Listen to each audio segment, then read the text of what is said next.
There's a whole paragraph missing in your Bible. Check it out. Open 1 Samuel at chapter 11. You'll see it says, Then Nahash the Ammonite came up and encamped against Jabesh-Gilead. And all the men of Jabesh said unto Nahash, Make a covenant with us, and we will serve thee. Wait, what? Who is this Nahash guy? Go back to the previous chapter, and there was nothing there. The story seems to begin mid-story. Now, for centuries, people suspected there's a part missing. When we look at the text of the Septuagint, the Greek translation made by Alexandrian Jews in the 3rd century BCE, we find the beginning of the story. But did the translators just add in what they thought should be there? Or had it been there at the time and dropped out of the Hebrew text later?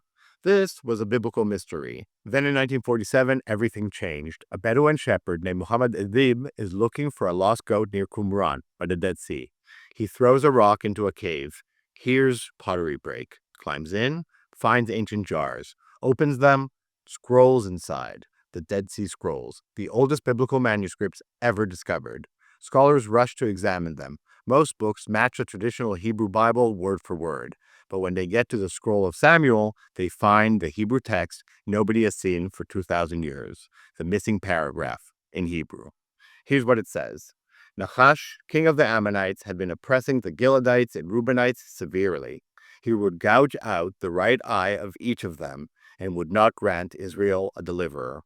No one was left of the Israelites across the Jordan whose right eye Nahash, king of the Ammonites, had not gouged out. But there were 7,000 men who had escaped from the Ammonites and had entered Jabesh-Gilead.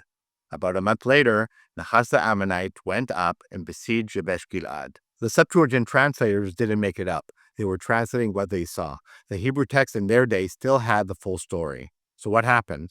A scribe's eye skips a line, a classic copying error. The paragraph vanishes, he keeps writing, never realizing he's erased part of history.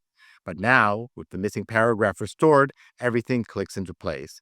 Nahash wasn't some random warlord making impossible demands. He was a brutal tyrant who had been systematically mutilating Israelite tribes for years, gouging out right eyes so his victims couldn't fight back.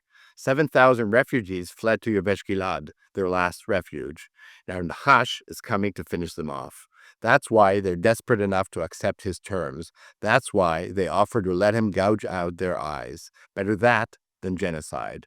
And that's why, when young Saul hears about it, he rallies all Israel to destroy Nahash's army.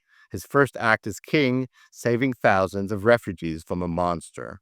So when Saul dies and the Philistines hang his body on Beth-Shan's walls, the men of Jabesh-Gilead march through the night. They risk everything to repay a debt written not in words, but in memory.